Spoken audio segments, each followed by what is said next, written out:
नमस्कार, फर्स्ट बिहार झारखंड देख रहे हैं आप। मैं हूं आपके साथ दिव्या सिंह। बिहार में महागठबंधन की सरकार बन गई है।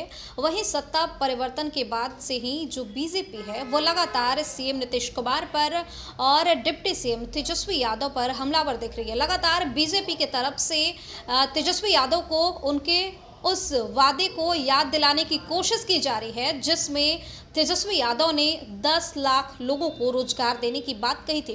हालांकि डिप्टी सीएम बनने के बाद इस पर तेजस्वी यादव का भी बयान सामने आया। उन्होंने ये कह दिया कि वे अभी डिप्टी सीएम बने हैं और उन्होंने सीएम बनने के बाद कहा था कि वो 10 लाख लोगों को रोजगार देंगे। साथ ही उन्होंने ये पूछा कि बीजेपी तो 2 करोड़ लोगों को रोजगार देने की बात कर रही थी, तो उसका क्या हुआ। इस पर जो राज्यसभा सांसद हैं सुशील मोदी, उनका ट्वीट सामने आया है और उन्होंने अब आरजेडी को ये बताने की कोशिश की है कि जो वादा बीजेपी ने किया था 2 करोड़ लोगों को रोजगार देने की, उससे ज़्यादा लोगों को रोजगार दिया जा रहा है। लेकिन आप इस तरह की बातें करके अपने वादे से मुकर नहीं सकते हैं। चलिए विस्तार पूर्वक बताते हैं कि पूरी खबर क्या है और किस तरीके से पक्ष और विपक्ष में जो ट्विटर वॉर है वो छिड़ा हुआ है। बीजेपी तेजस्वी यादव को लगातार उनके उस चुनावी वादे को याद दिला रही है जब तेजस्वी ने 10 लाख रोजगार देने की बात कही थी। हालांकि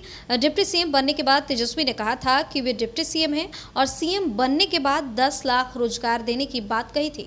इस बयान के बाद एक तरफ जहां बीजेपी तेजस्वी पर वादा खिलाफी का आरोप लगा रही है, तो वहीं दूसरी तरफ आरजेडी ने कहा है कि बीजेपी पहले अपने 2 करोड़ रोजगार देने के वादे को पूरा करे, इसके बाद 10 लाख रोजगार पर बात करे।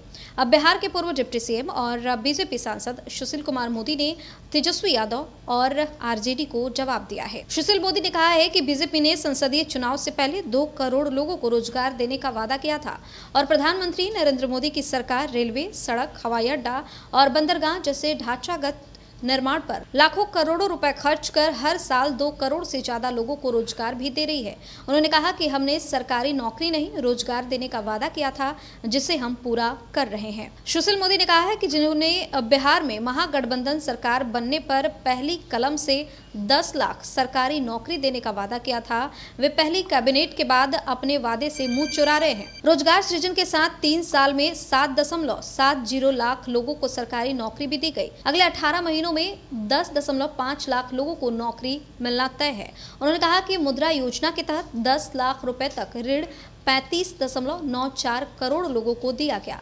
क्या इससे रोजगार पैदा नहीं हुए? उन्होंने कहा कि सरकार उत्पादकता आधारित प्रोत्साहन योजना पर 1.97 लाख करोड़ रुपए खर्च कर रही है, जिससे 60 लाख रोजगार सृजित होंगे। इसके साथ ही मनरेगा, पीएम रोजगार सृजन योजना जैसे 2 दर्जन से ज्यादा कार्यक्रम लागू किए जा रहे हैं। केंद्र सरकार के चौतरफा प्रयास से देश में बेरोजगारी दर 6% से घटकर 4.2% पर आ गई है। हमने रोजगार का वादा बखूबी निभाया है। अब राजद 10 लाख लोगों को सरकारी नौकरी देने के वादे से मुकरने की बहानेबाजी से बाज आए। इधर मुख्यमंत्री नीतीश कुमार ने स्वतंत्रता दिवस समारोह को संबोधित करते हुए बड़ा ऐलान कर दिया है। उन्होंने तेजस्वी यादव के 10 लाख रोजगार देने के वादे का समर्थन करते हुए कहा कि बिहार सरकार की कोशिश है कि राज्य से अधिक लोगों को रोजगार मिले। नीतीश ने ऐलान किया है कि आने वाले समय में सरकार 10 लाख नौकरी के साथ साथ 10 लाख रोजगार लोगों को मुहैया कराएगी। यानी कि कुल मिलाकर बात की जाए तो बिहार में सत्ता परिवर्तन के बाद से रोजगार को लेकर खूब राजनीति हो रही है। इस वीडियो में फिलहाल के लिए इतना ही। तमाम अपडेट्स के लिए आप रेडियो फर्स्ट बिहार झारखंड के साथ। अगर आपने अभी तक हमारे चैनल को सब्सक्राइब नहीं किया है तो सब्सक्राइब कर लें, हमारे वीडियो को लाइक करें, शेयर करें, साथ ही हमारे वीडियो पर कमेंट करना बिल्कुल न भूलें। आप सभी देशवासियों को पैनोरमा ग्रुप की तरफ से, पैनोरमा फाउंडेशन की तरफ से और पैनोरमा परिवार की तरफ से आप सभी को 75वें स्वतंत्रता दिवस की हार्दिक शुभकामनाएं देता हूं। आज पूरा देश अमृत महोत्सव मना रहा है। इस अमृत महोत्सव में हम अपने आप को दृढ़ संकल्पित करें, अपने आप में प्रण लें कि हर घर तिरंगा का जो मिशन है इसको किसी दल, राजनीतिक या पार्टी से ना जोड़े। ये हम लोगों के लिए बहुत हर्षोल्लास की बात है कि हम लोग बहुत धूमधाम से इस बार स्वतंत्रता दिवस को मना रहे हैं। आप सभी को पुनः पैनोरमा ग्रुप की तरफ से बहुत बहुत शुभकामनाएं। धन्यवाद।